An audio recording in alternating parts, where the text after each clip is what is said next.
अस्सलामुअलैकुम everyone, welcome to Samaa podcast. This is Meerab Zeeshan. नाजरीन, Sheikh Rohel Oscar और अयाज सादिक जो कि बहुत बड़े नाम हैं, आप सभी इन नामों से वाकिफ हैं। अब देखना यह है कि इनमें जो रसाकशी चल रही है वो कहां तक पहुंची है, इस हवाले से क्या खबर है, क्या होने वाला है। नाज़रीन, दूसरी जानिब आपकी फेवरेट अदाकारा नूर बुखारी भी सियासी मैदान में उतर चुकी हैं। क्या स्टेटस है, कहां से लड़ रही हैं। तीसरी जानिब नाज़रीन, हल्कों की बात की जाए तो हर सियासतदान एक हल्के से खड़े होते हैं और देखना यह है कि इन हलकों से वो कितने मजबूत हैं। नाजरीन, सियासत में नक दा कोका का क्या मतलब है, ये इस जुमले के बारे में क्या कहना चाहेंगे, इस हवाले से बात करने नाज़रीन मेरे साथ मौजूद हैं समा टीवी के ब्यूरो चीफ नईम हनीफ साहब। अस्सलाम वालेकुम। वालेकुम सलाम मीरा। नईम साहब, सबसे पहले मैं पूछना चाहूंगी, ये सियासत में नक दा कोका क्या है? नक दा कोका जो है ये बड़ा पॉपुलर सॉन्ग है आजकल, अच्छा। और ये कैदी नंबर 804 के लिए गाया गया हम्म। है। जिन सिंगर्स ने गाया उनको डराया भी गया, धमकाया भी गया, अच्छा। और कुछ देर तो उन्होंने जो है इसका को मीनिंग्स चेंज करके उसको वायरल करना शुरू किया। लेकिन चूंकि कैदी नंबर 804 की वजह से उन्हें ज़्यादा फीडबैक आ रहा था। ये दोनों जो सिंगर्स हैं, मलकू और इकरा बेसिकली नाम है, सारा अल्ताफ अब नाम रख लिया इस सॉन्ग की वजह से। इकरा ने, इकरा से हमारा बड़ा पुराना और मलकू से मिलना जुलना है। ये ड्यूट सॉन्ग है उनका, नकदा कोका। तो इसमें धोखे का भी जिक्र है। तो ये बड़ा सुपरहिट सॉन्ग है इस वक्त, और ये जो है इस सॉन्ग के लिए फंडिंग की गई है इनको। ये अच्छा। सॉन्ग जी इनसे करवाया गया है ये सॉन्ग। और सारा अल्ताफ और मलकू की जोड़ी इस सॉन्ग को आजकल काफ़ी जो है प्रमोट कर रही है, और मुख्तलिफ कॉन्सर्ट्स में ये गाया जा रहा है। और अभी मुझे इतला मिली है कि इस सॉन्ग और इसी टाइटल से लंदन में इनके शोज़ बुक हो गए हैं। सुपर मस्ती जो बहुत बड़ा वहाँ का एक इदारा है, शुएब आलम उसके सीईओ हैं, और बहुत बड़े शोज़ किए इन्होंने। शाहरुख खान का शो भी किया, अमिताभ बच्चन का शो भी किया वेम्बले एरिना में, नुसरत फ़तेह अली खान के शोज़ भी हुए वहाँ पे, और पाकिस्तान के तमाम सुपरस्टार्स वहाँ पे परफॉर्म कर चुके हैं उनके प्लेटफॉर्म से। तो अभी ये नकदा कोका जो है इसकी बड़ी गूंज है, और मैं आपको बता देता हूँ कि ये अभी कैंपेन में शायद तराना बन जाए पीटीआई का, नकदा अच्छा, कोका। तो ये कौन करवा रहा है और वजह इसकी क्या है? देखें, मैंने आपसे पूछा कि ये नकदी नथली क्या होती है, नहीं पूछा ना। तो आप जो है मुझसे कोके का क्यों पूछ रही हैं? जब देखें मैं आपसे नथली का नहीं पूछ रहा, तो आप मुझसे कोके का मतलब बार बार पूछ रही हैं। मैंने बता दिया है कि ये एक सॉन्ग है, और ये जो है एक प्लांटेड सॉन्ग है। बज़ाहिर लग रहा है कि दो बड़े मासूम से सिंगर्स हैं, और जिन्हें वो मासूम ने उन्होंने भी पता है कि मैंने पता है कि वो किन्ने मासूम ने, ठीक है ना। तो इकरा को भी पता है और मलकू को भी पता है। तो बहरहाल वो कुछ हाथों में खेल रहे हैं इस वक्त। अच्छा। एक रातों रात शोहरत की बुलंदियों को छूने के ख्वाब की ताबीर के लिए। और वजह क्या है? नकदा कोका। नकदा कोका। तो ये नकदा कोका जो है उस टाइटल है सॉन्ग का, अच्छा। और कैदी नंबर 804 के थीम पे ये बनाया गया है। इसके वीडियोस भी काफ़ी वायरल हो रहे हैं।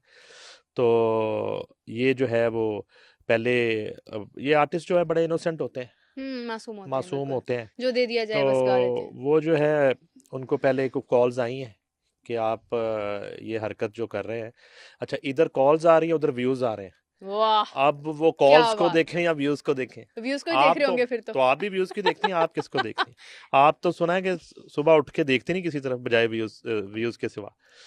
तो कहने का मकसद ये है कि वो व्यूज़ के चक्कर में वो थोड़े बहादुर बन गए, दिलेर बन गए लेकिन वो। मैंने नकदा कोका नहीं गाया। भाई आप कुछ भी गा सकती हैं, आप कुछ भी गा सकती हैं। तो ये नकदा कोका की तो ये मैंने आपको रूदात सुना दी है। अब और अदाकारा नूर की तरफ आ जाते हैं। जी ज़रूर आइए, बल्कि उनकी तरफ चलते हैं, मैं तो कहता हूँ किसी दिन। वो शो के बाद चले जाते हैं, लेकिन सबसे पहले तो ये डिस्कस करना चाहूंगी कि सियासी मैदान में उतर चुकी हैं, क्या स्टेटस है इस वक्त? देखिए, चूंकि ओन चौधरी जो हैं हम्म। उनके हस्बैंड हैं, वो हमारे दोस्त हैं बड़े अच्छे। नूर से हमारा बड़ा पुराना एक दोस्ती है, साथ है। हम्म।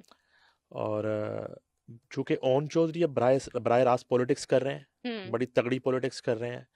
और ये जो जितने जोड़ तोड़ आपको नज़र आ रहे हैं, आईपीपी में जितने लोगों की शमूलियत हो रही है, बहुत सारे लोगों में सिंगल हैंडेडली ओन चौधरी का बड़ा हाथ है। तो ज़ाहिरी बात है कि खरबूजा खरबूजे को देख के रंग पकड़ता है। बिल्कुल। चूंकि शोबिस को तो ऑलमोस्ट जो है वो नूर बुखारी, हम्म। सारा मुगल बुखारी उनका पूरा नाम है। अच्छा। वो खैरबाद कह चुकी हैं, और यही हुआ कि वो बिल्कुल वो एक नकाब करके तो इलेक्शन कमीशन ऑफिस वो पेपर फाइल करने गई। हम्म। अच्छा, उन्होंने किसी को नहीं बताया, और वो सारा के नाम से पेपर भी फाइल हो गए। लेकिन मुझे चूंकि थोड़ा चिड़िया ने बता दिया था, तो मैंने, हमारे रिपोर्टर हैं, कोर्ट रिपोर्टर अरशद अली, मैंने कहा सुबह नूर ने आना इलेक्शन कमीशन ऑफिस, ये ध्यान रखना। तो उसने पहचान लिया, तो उसने जाके बताया कि जो है वो मैं समा टीवी से हूँ और आप नूर हैं। और तो फिर उन्होंने कहा कि मैं बताना नहीं चाहती थी। तो फिर मेरी बात भी हुई उनसे। तो अब वो बराह रास्त पॉलिटिक्स करना चाहती हैं अपने शोहर के शाना बशाना। हम्म।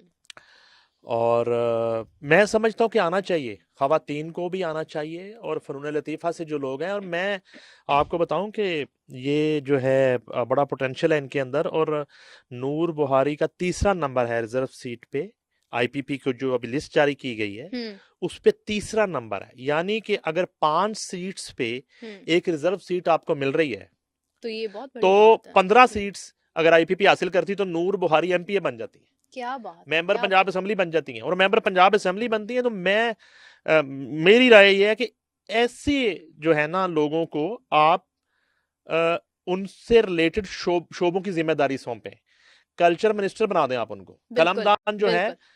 आप बजाय किसी कल्चर का कलमदान किसी जागीरदार को, वडेरे को, जमींदार को, किसी आटा बेचने वाले को, चावल बेचने वाले को देने की बजाय ना, जिस उसको दें जो जिसको रेलिवेंट है। जिसको फनून लतीफ़ा की नौहो है, आप उसको दें। हम्म। वो समझ सकता है आर्टिस्ट की तकलीफ को, आर्टिस्ट के दर्द को, किस तरह से इंडस्ट्री को किस तरह से एक स्टेटस देना है, किस तरह फनून लतीफ़ा को प्रमोट करना है। वो आर्टिस्ट समझ सकता है, ना कि कोई इनरेलीवेंट जो है ना हम्म। आप बंदा ला के बैठा देते हैं। और यही होता है, हम्म। यही मुख्तलिफ इदारों की तबाही और बर्बादी का सबब ही जो है ना ये डिसीजंस हैं जो मसलहतों की बुनियाद पर किए जाते हैं, तो रेलिवेंट लोग ही नहीं होते। हम्म। तो अगर इस तरह का फैसला होता है तो ये नूर भारी जो है ये बड़ा काम कर सकती हैं फिल्म इंडस्ट्री के लिए और फ़नून लतीफ़ा के लिए। और उन्होंने चूंकि इससे पहले प्रोडक्शन भी की, जितना काम हमने किया वो बड़ी सक्सेसफुल एक रही अपनी लाइफ में। और अब चूंकि ओन चौधरी जो हैं वो भी उनके साथ हैं, और वो बड़ी बड़ी पॉलिटिक्स कर रहे हैं, हम्म। तो बड़ी सपोर्ट होगी हम्म। उनको। तो अब ये है कि मुकाबला है मियाँ बीवी में। ओन जो है वो एनए से भी इलेक्शन कॉन्टेस्ट करने के ख्वाहिशमंद हैं, पीपी से भी उनके कागजात हैं। तो इलेक्शन बराह रास्त पहली दफा कॉन्टेस्ट करेंगे। इससे पहले इनके भाई अमीन चौधरी इलेक्शन लड़े थे हम्म। और जीत गए थे, हम्म। मेंबर सूबाई असेंबली बने थे। ये लाहौर की गुजर बरादरी है, हम्म। और गुजर बरादरी का लाहौर में अराइयों के बाद बड़ा वोट है, जट बरादरी हो गई। तो ये जो है पहली दफ़ा इन्होंने बराह रास्त कॉन्टेस्ट भी करना। तो अब देखते हैं क्या बनता है, कि क्योंकि इनका तो रिजल्ट पहले आ जाना है, फैसला पहले हो जाना है। हम्म। ओन चौधरी जो है वो विन करके पहले घर जाते हैं कि जी मैं तो जीता हूँ, या फिर नूर जो है वो पहले तीसरे नंबर पर एमपीए बन जाती हैं आईपीपी की रिजर्व सीट्स पर। हम्म। तो लेकिन ये एक पूरा एक पॉलिटिकल एक फैमिली एक बनने एनवायरनमेंट जा हो रही है, जाएगा बिल्कुल। बिल्कुल।